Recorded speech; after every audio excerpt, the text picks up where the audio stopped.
Computerised office മാനേജ്മെൻറ്റിൻ്റെ എല്ലാ വിദ്യാർത്ഥികൾക്കും ഇന്നത്തെ ക്ലാസ്സിലേക്ക് സ്വാഗതം.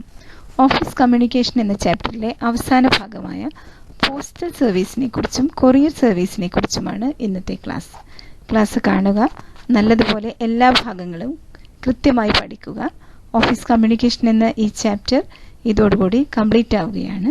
അപ്പോൾ ഏതെങ്കിലും ഭാഗങ്ങൾ നിങ്ങൾ ബാലൻസ് ആക്കി നിർത്തിയിട്ടുണ്ടെങ്കിൽ അതും കൂടെ ഭംഗിയായി പഠിക്കുക. അടുത്ത ക്ലാസ് മുതൽ പുതിയ ചാപ്റ്റർ ആയിരിക്കും. എല്ലാവരെയും ഒരിക്കൽ കൂടി ക്ലാസ്സിലേക്ക് സ്വാഗതം ചെയ്തുകൊണ്ട് നമുക്ക് ആരംഭിക്കാം, അല്ലേ?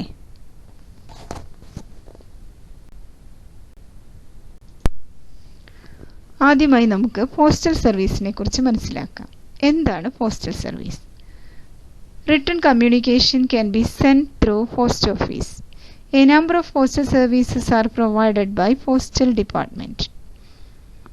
വിവിധ തരത്തിലുള്ള ആശയവിനിമയ മാർഗങ്ങൾ നമ്മൾ ഇതോടെ പഠിച്ചു കഴിഞ്ഞല്ലോ, അല്ലേ? കേന്ദ്ര സർക്കാർ സ്ഥാപനമായ പോസ്റ്റ് ഓഫീസിലൂടെയും ലിഖിത ആശയവിനിമയം അഥവാ എഴുത്തിലൂടെയുള്ള ആശയവിനിമയം നടത്താൻ സാധിക്കുന്നു. ആശയ കൈമാറ്റം മാത്രമല്ല, വസ്തുക്കളുടെ കൈമാറ്റവും പോസ്റ്റൽ ഡിപ്പാർട്ട്മെന്റിലൂടെ നടത്താൻ സാധിക്കുന്നുണ്ട്. തരത്തിലുള്ള പോസ്റ്റൽ സേവനങ്ങൾ ഇതിനുവേണ്ടി പോസ്റ്റ് ഓഫീസ് പ്രദാനം ചെയ്യുന്നുണ്ട്. ഇവ ഏതൊക്കെയാണെന്ന് നമുക്ക് നോക്കാം.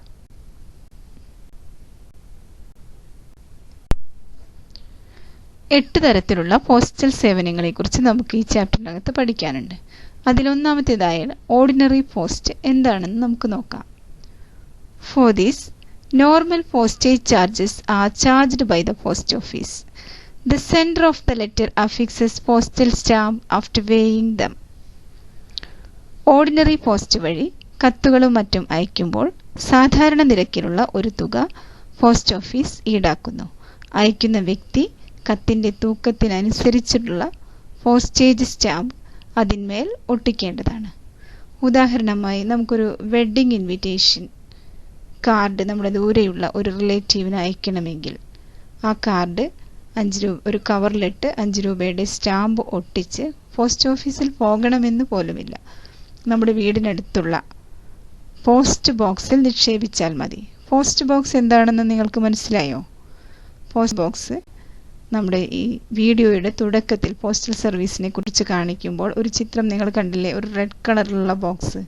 അതാണ് പോസ്റ്റ് ബോക്സ്. പ്രധാനപ്പെട്ട കവലകളിലെല്ലാം തന്നെ ഈ പോസ്റ്റ് ബോക്സ് സ്ഥാപിച്ചിട്ടുണ്ടാവും. അപ്പോൾ നമ്മളിങ്ങനെ നിക്ഷേപിച്ചു കഴിഞ്ഞാൽ 2-3 ദിവസം കഴിയുമ്പോൾ അത് മേൽവിലാകാരന് ലഭിച്ചിരിക്കും. ഇതുപോലെ നമ്മുടെ സ്കൂൾ ഓഫീസിൽ നിന്നുള്ള കത്തുകളും മറ്റും ഓർഡിനറി പോസ്റ്റായി അയക്കുന്ന സമയത്ത് 5 രൂപയുടെയോ ഇനി തൂക്കം കൂടുതലുള്ളതാണ് എങ്കിൽ കൂടുതൽ തുകയുടെ സ്റ്റാമ്പോ ഒട്ടിച്ച് ഈ പോസ്റ്റ് ബോക്സിൽ നിക്ഷേപിക്കുന്നതോടുകൂടി കുറച്ച് ദിവസങ്ങൾക്ക് ശേഷം വിലാസക്കാരന് ലഭിക്കുന്നതായിരിക്കും. ഓക്കെ, ക്ലിയർ ആയില്ലേ, അല്ലേ? ഓക്കെ.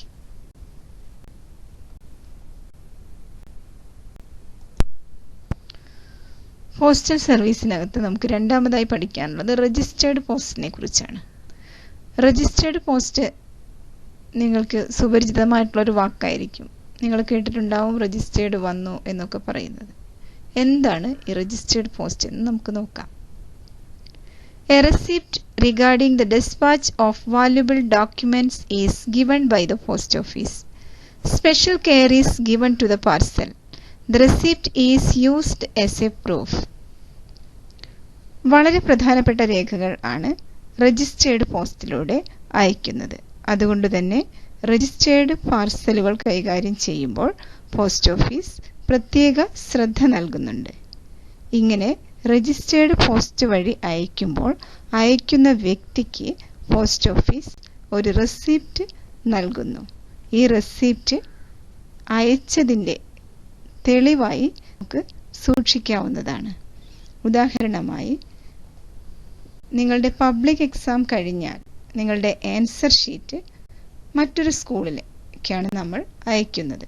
അപ്പോൾ നിങ്ങളുടെ ആൻസർ ഷീറ്റ് വളരെ പ്രധാനപ്പെട്ട രേഖ ആയതുകൊണ്ട് തന്നെ രജിസ്റ്റേർഡ് പോസ്റ്റ് വഴിയാണ് നമ്മൾ അങ്ങനെ രജിസ്റ്റേർഡ് പോസ്റ്റ് വഴി അയക്കാൻ പോസ്റ്റ് ഓഫീസിൻ്റെ പ്രത്യേക കൗണ്ടറുകളിൽ പോകണം. അങ്ങനെ പോയി നമ്മൾ അയച്ചു കഴിഞ്ഞാൽ അയച്ചു എന്നതിനുള്ള തെളിവായി പോസ്റ്റ് ഓഫീസ് നമുക്കൊരു റെസിപ്റ്റ് നൽകുന്നു. നിങ്ങളുടെ ആൻസർ ഷീറ്റ് അയച്ചു എന്നായി ഈ റെസിപ്റ്റ് നമുക്ക് സ്കൂളിൽ സൂക്ഷിക്കാവുന്നതാണ്. മനസ്സിലായല്ലോ അല്ലേ?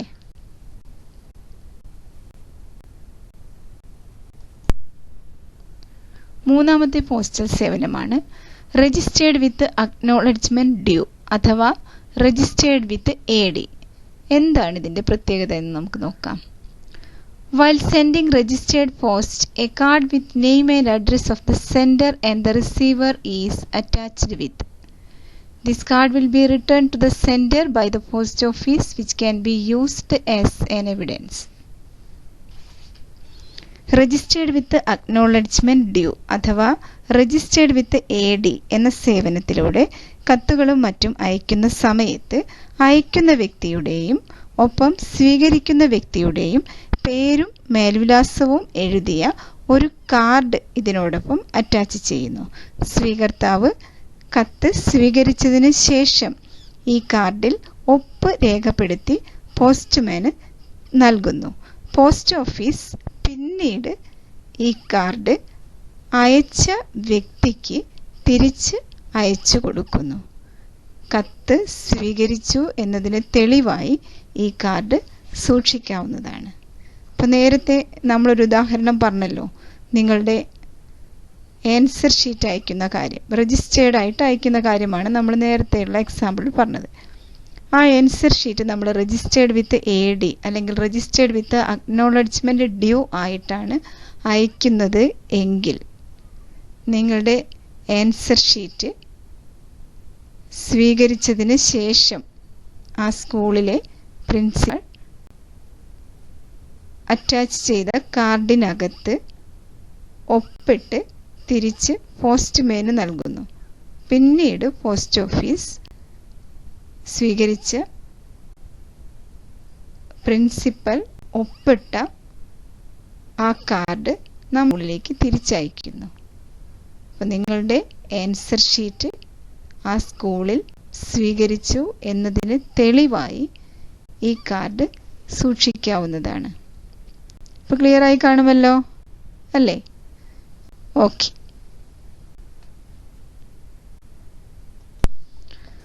നാലാമത്തെ പോസ്റ്റൽ സേവനമാണ് VPP അഥവാ വാല്യൂ പേയബിൾ പാർസൽ.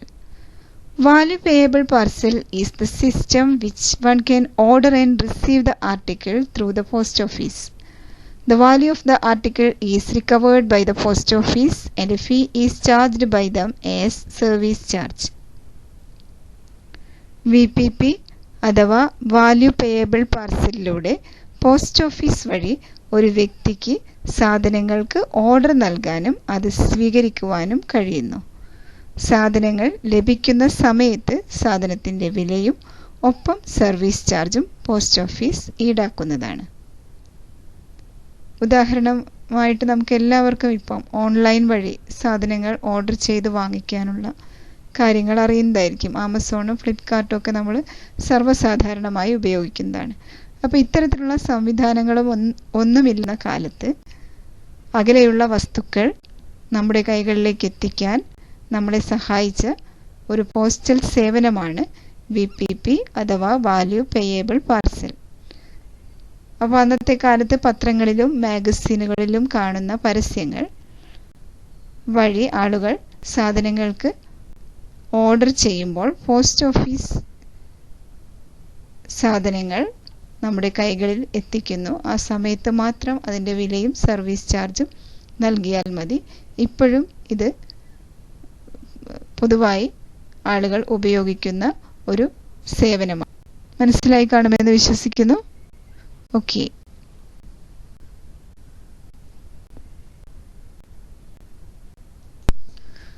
അടുത്തത് insured cover. Valuable articles can be sent through post office under insured cover. Post office is liable for any loss or damage to the articles sent. Valuable articles അതായത് വളരെ വിലപിടിപ്പുള്ള വസ്തുക്കൾ അയക്കുന്നതിനായി post office നൽകുന്ന ഒരു സേവനമാണ് insured cover. ഇങ്ങനെ അയക്കുന്ന വസ്തുക്കൾക്ക് അയക്കുന്ന ആ ഒരു സമയത്ത് എന്തെങ്കിലും നാശനഷ്ടങ്ങൾ സംഭവിച്ചാൽ നഷ്ടപരിഹാരം നൽകേണ്ട ഉത്തരവാദിത്തം പോസ്റ്റ് ഓഫീസിന് ഉണ്ടായിരിക്കും. മനസ്സിലായല്ലോ? ഓക്കെ. ആറാമത്തെ സേവനമായ റിപ്ലൈ പെയ്ഡ് സർവീസ് എന്താണെന്ന് നോക്കാം. It's a method used to collect the feedback of products, orders from customers, etc. The addressee has to pay the postal charges only at the time of receiving the covers. ഉപഭോക്താക്കളിൽ നിന്ന് ഉൽപ്പന്നത്തിൻ്റെയും മറ്റും feedback അറിയുന്നതിന് വേണ്ടിയാണ് സാധാരണയായി സ്ഥാപനങ്ങൾ reply paid സേവനങ്ങൾ ഉപയോഗിക്കുന്നത്. ഈ ഫീഡ്ബാക്ക് ഫോമുകൾ തിരിച്ചു ലഭിക്കുന്ന സമയത്ത് മാത്രം, അതായത് റിപ്ലൈ വരുന്ന സമയത്ത് മാത്രം പോസ്റ്റേജ് സ്റ്റാമ്പിൻ്റെ തുക പേ ചെയ്താൽ മതി. അതുകൊണ്ടാണ് ഇതിനെ റിപ്ലൈ പെയ്ഡ് സർവീസ് എന്ന് വിളിക്കുന്നത്. ഉദാഹരണമായി നമ്മളൊരു ഫ്രിഡ്ജോ വാഷിംഗ് മെഷീനോ ഒക്കെ വാങ്ങുന്ന സമയത്ത് നമ്മുടെ അഭിപ്രായം രേഖപ്പെടുത്തുന്നതിന് വേണ്ടി ഒരു കാർഡ് നമുക്ക് നൽകാറുണ്ട്. അഭിപ്രായം രേഖപ്പെടുത്തി പിന്നെ കാർഡ് തിരിച്ച് അയക്കുന്ന സമയത്ത് അത് സ്വീകരിക്കുന്ന സമയത്ത് മാത്രം ആ സ്ഥാപനം പോസ്റ്റേജ് തുക നൽകിയാൽ മതി. മനസ്സിലായല്ലോ? ഓക്കെ.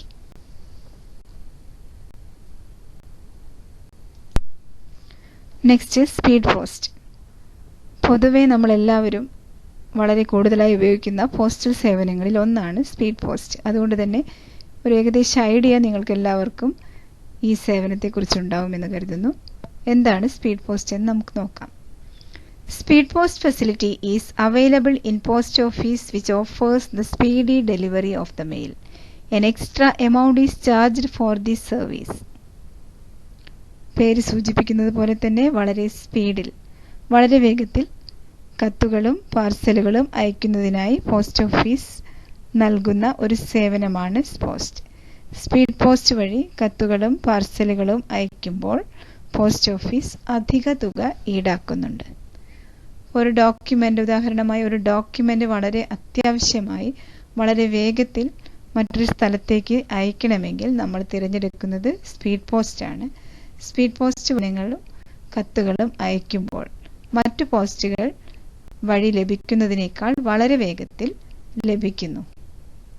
ഓക്കെ, മനസ്സിലായല്ലോ?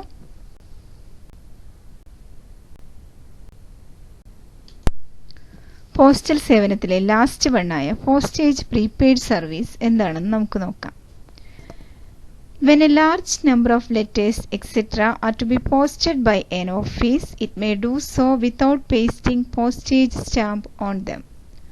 Under this system, the total amount of the postage is paid to the post office in cash, and the post office marks the stamp postage prepaid on each article so posted. അതായത് കുറേ അധികം കത്തുകൾ ഒന്നിച്ച് അയക്കേണ്ടി വരുമ്പോൾ postage stamp ഒട്ടിക്കാതെ അയക്കാൻ കഴിയുന്ന ഒരു സംവിധാനമാണ് പോസ്റ്റേജ് പ്രീപെയ്ഡ് സർവീസ്. സ്റ്റാമ്പിനത്തിൽ വരുന്ന മുഴുവൻ തുകയും പണമായി പോസ്റ്റ് ഓഫീസിൽ നൽകുകയും പകരമായി പോസ്റ്റ് ഓഫീസ് തന്നെ ആ കവറുകൾക്ക് മുകളിൽ പോസ്റ്റേജ് പ്രീപെയ്ഡ് എന്ന് രേഖപ്പെടുത്തുകയും ചെയ്യുന്നു. മനസ്സിലായോ? ഒരുപാട് കത്തുകൾ ഒരുമിച്ച് അയക്കേണ്ടി വരുന്ന സമയത്ത് ബാങ്കുകളും മറ്റ് സ്ഥാപനങ്ങളും ഈ സേവനം പ്രയോജനപ്പെടുത്തുന്നു. ഇതോടുകൂടി പോസ്റ്റൽ സർവീസ് കഴിയുകയാണ്. അടുത്തതായി കൊറിയർ സർവീസ് എന്താണെന്ന് നോക്കാം.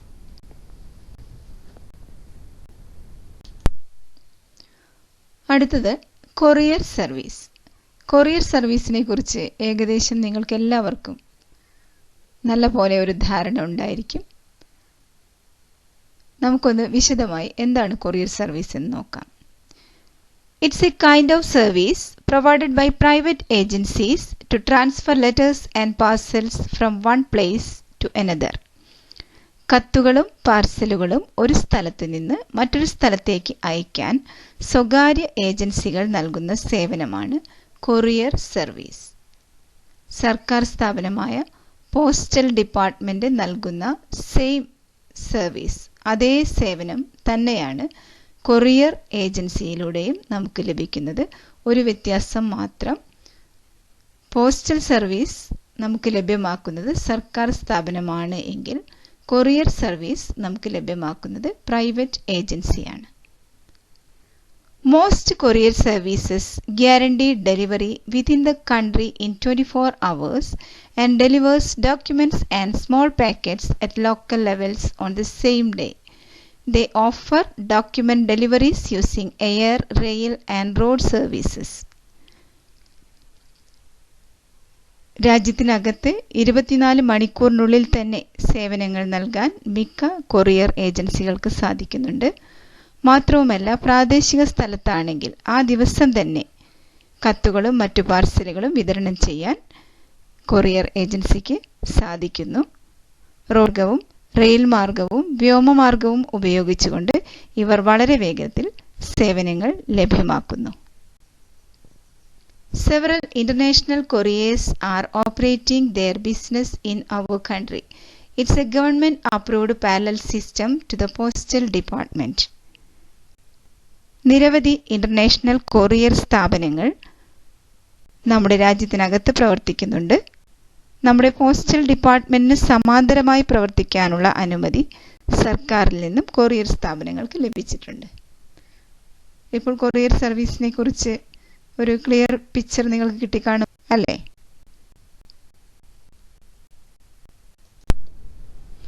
ഇതോടുകൂടി നമ്മുടെ ഒന്നാമത്തെ ചാപ്റ്ററായ ഓഫീസ് കമ്മ്യൂണിക്കേഷൻ ഇവിടെ പൂർണ്ണമാവുകയാണ്.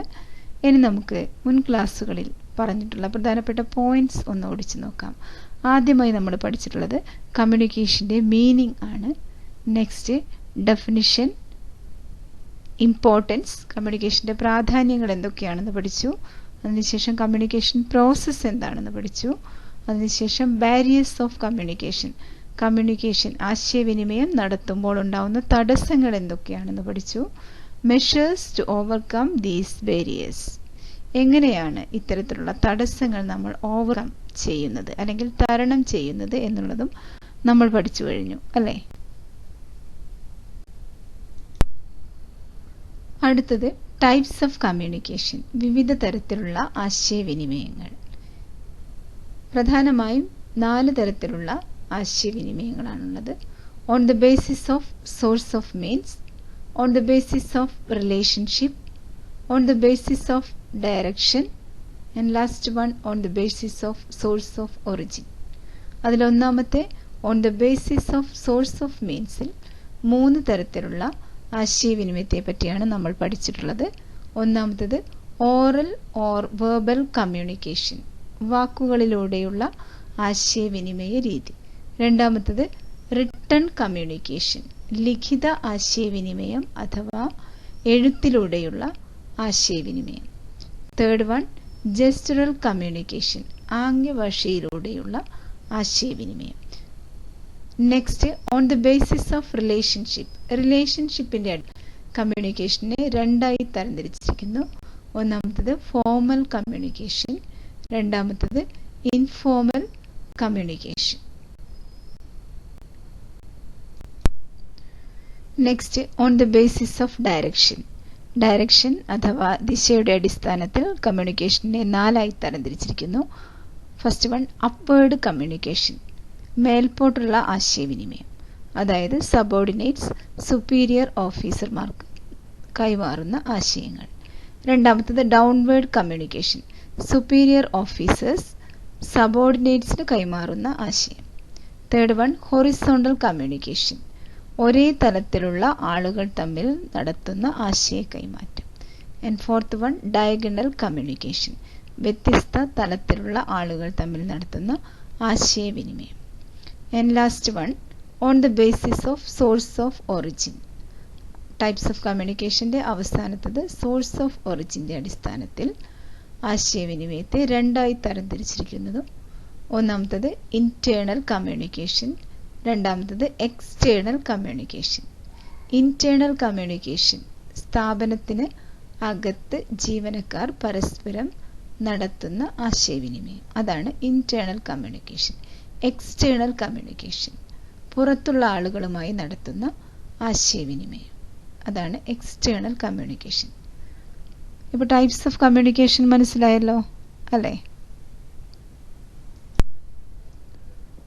അടുത്തത് മെത്തേഡ്സ് ഓഫ് കമ്മ്യൂണിക്കേഷൻ, ആശയവിനിമയ മാർഗങ്ങൾ.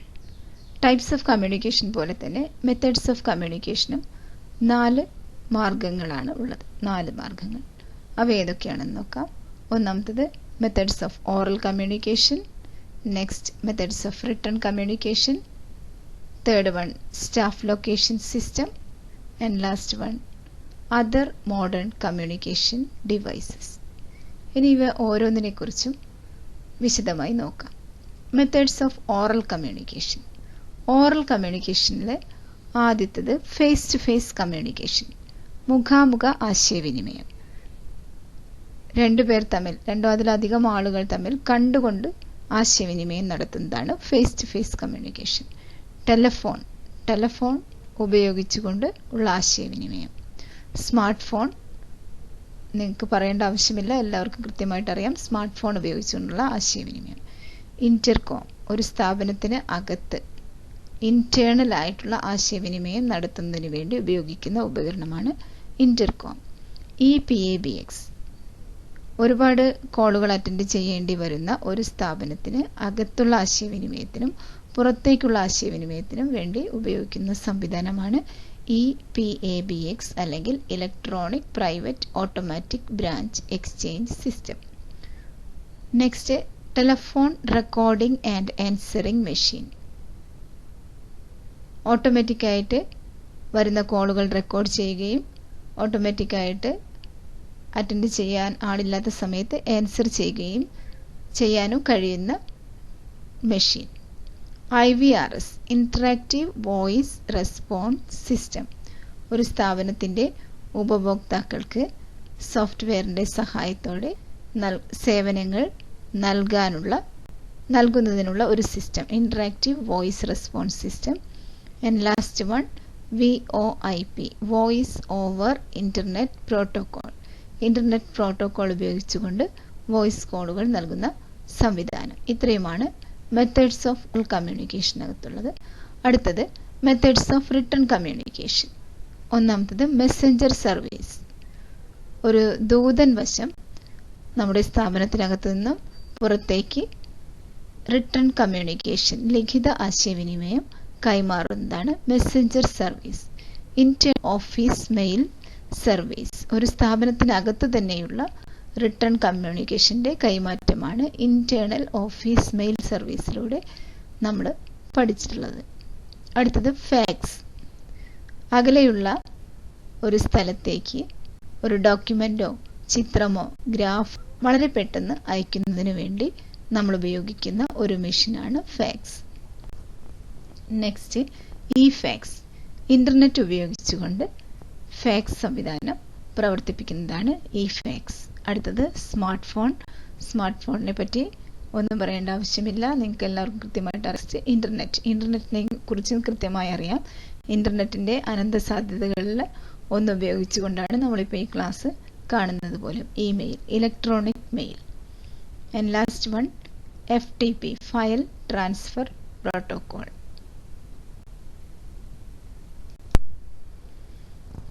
അടുത്തത് സ്റ്റാഫ് ലൊക്കേഷൻ സിസ്റ്റം. പ്രവൃത്തി സമയത്ത് ഒരു ജീവനക്കാരനെ അടിയന്തരമായി ആവശ്യമായി വരുമ്പോൾ നമ്മൾ ഉപയോഗിക്കുന്ന സിസ്റ്റമാണ് സ്റ്റാഫ് ലൊക്കേഷൻ സിസ്റ്റം.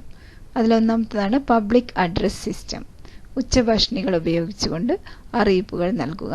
രണ്ടാമത്തത് ബെൽസ് ആൻഡ് ബസ്സസ്, ബെല്ലുകളും ബസറുകളും ഉപയോഗിച്ചുകൊണ്ട് അറിയിക്കുക. Lighted signal, code number lighted signal തെളിയിച്ചുകൊണ്ട് സ്റ്റാഫിനെ അറിയിക്കുക. ഈ 3 കാര്യങ്ങളാണ് സ്റ്റാഫ് ലൊക്കേഷൻ സിസ്റ്റത്തിലുള്ളത്. And last one methods of communication, ആശയവിനിമയ മാർഗത്തിലെ അവസാനത്തത് അതർ മോഡേൺ കമ്മ്യൂണിക്കേഷൻ ഡിവൈസ്. അതിനകത്ത് first one Inmarsat, international maritime satellite എന്ന പേരിലും ഇതറിയപ്പെടുന്നു. ഇൻമർസാറ്റ് നിരവധി ഡിവൈസുകളുടെ ഒരു കോമ്പിനേഷനാണ്. ലാപ്ടോപ്പ്, ഡിജിറ്റൽ ക്യാമറ, ഫാക്സ് തുടങ്ങിയ നിരവധി ഡിവൈസുകളുടെ കോമ്പിനേഷനായിട്ടുള്ള ഒരു കമ്മ്യൂണിക്കേഷൻ ഡിവൈസാണ് ഇൻമർസാറ്റ്. രണ്ടാമത്തത് വീഡിയോ കോൺഫറൻസിങ്, വ്യത്യസ്ത സ്ഥലങ്ങളിലിരിക്കുന്ന ആളുകൾക്ക് കണ്ടുകൊണ്ട് ആശയ കൈമാറ്റം നടത്താൻ സാധിക്കുന്ന ഒരു സംവിധാനമാണ് വീഡിയോ കോൺഫറൻസിങ്. മൂന്നാമത്തത് സോഷ്യൽ മീഡിയ. സോഷ്യൽ മീഡിയയ്ക്കകത്ത് നമുക്ക് നമ്മുടെ പാഠഭാഗത്ത് വരുന്നത് ഫേസ്ബുക്ക്, വാട്സപ്പ്, ട്വിറ്റർ എന്നിവയാണ്. ഈ സോഷ്യൽ മീഡിയയെക്കുറിച്ചുള്ള കാര്യങ്ങൾ എല്ലാം ഞങ്ങൾ അധ്യാപകരെക്കാൾ കൂടുതൽ നിങ്ങൾക്ക് അറിയാം. പ്രവൃത്തി പരിചയവും ഞങ്ങൾ അധ്യാപകരെക്കാൾ നിങ്ങൾക്ക് ഇതിനകത്ത് കൂടുതലായിരിക്കും. അപ്പോൾ ഇത്രയും മെത്തേഡ്സ് ഓഫ് കമ്മ്യൂണിക്കേഷൻ, ഈ 4 മെത്തേഡ്സും നിങ്ങൾക്ക് എല്ലാവർക്കും ക്ലിയർ ആയി കാണുമല്ലോ.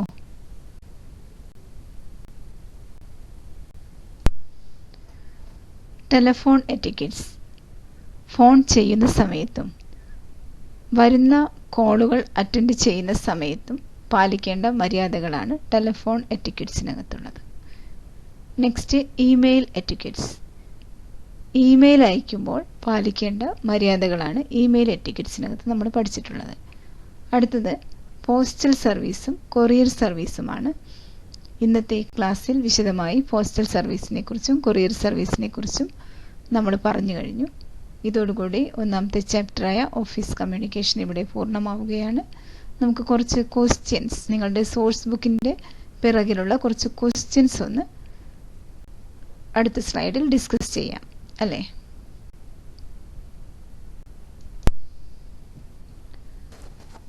ഈ സാമ്പിൾ ക്വസ്റ്റ്യനകത്ത് 1 മുതൽ 8 വരെയുള്ളത് 1 വേർഡ് ക്വസ്റ്റ്യൻ ആണ്. നിരന്തരം പരീക്ഷയ്ക്ക് 1 മാർക്കിന് ചോദിച്ചുകൊണ്ടിരിക്കുന്ന ക്വസ്റ്റ്യൻ ആണ്. നിങ്ങൾ സ്വയം ഇതിൻ്റെ ഉത്തരം കണ്ടെത്താനൊന്ന് ശ്രമിച്ചു നോക്കൂ. ഒന്നാമത്തെ question, response or reaction of communication is.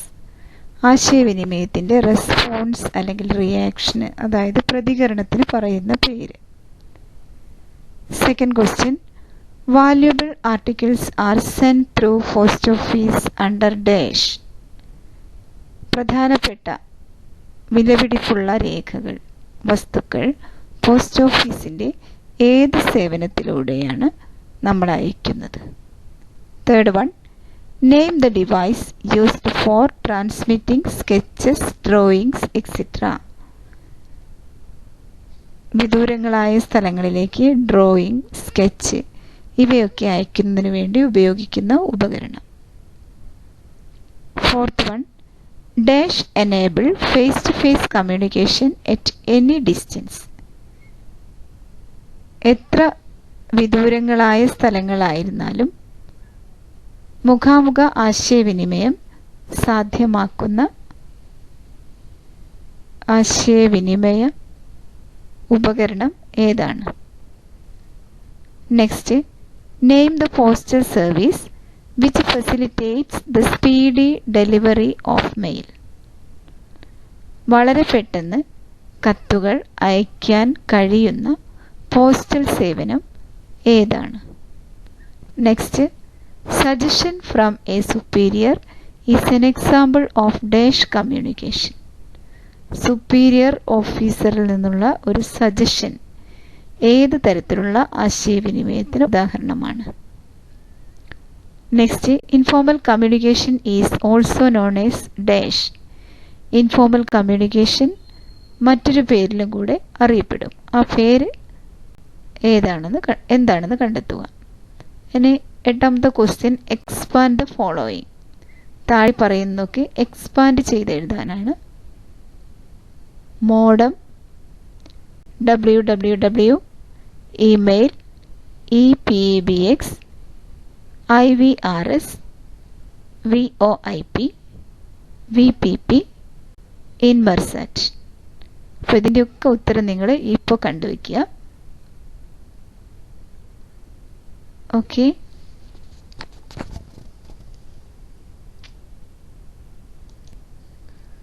communication is a two-way process. Explain. Immediate response is one of the advantages of face-to-face communication. Mention any 2 other advantages. Next question. Mobile phone has revolutionized modern business. Write your opinion. Next. Communicating and sharing of information on social media has become a new trend. Discuss its merits and demerits. Next, prepare a report on your visit to a post office mentioning the different services available here. Next, there are certain hindrances in the free flow of communication. Discuss such hindrances you noticed while communicating your friend. Next, write notes on different application of internet. Next question. The purchase manager of Bata Shoe Company wants to discuss a matter with the different branch managers located at different places at a time.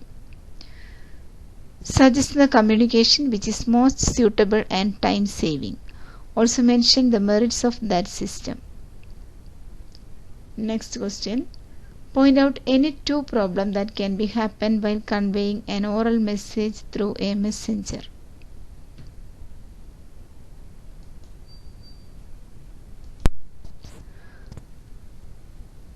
Write brief notes on how we can use WhatsApp and Facebook for the benefit of the society. Next question. Classify the following as oral communication devices and written communication devices and prepare short notes on them. IVRS, telefax, EPABX, email. Next, the following are the two situations that interrupt the flow of communication. Lack of interest and defective media. Suggest solution to overcome these barriers. And last question.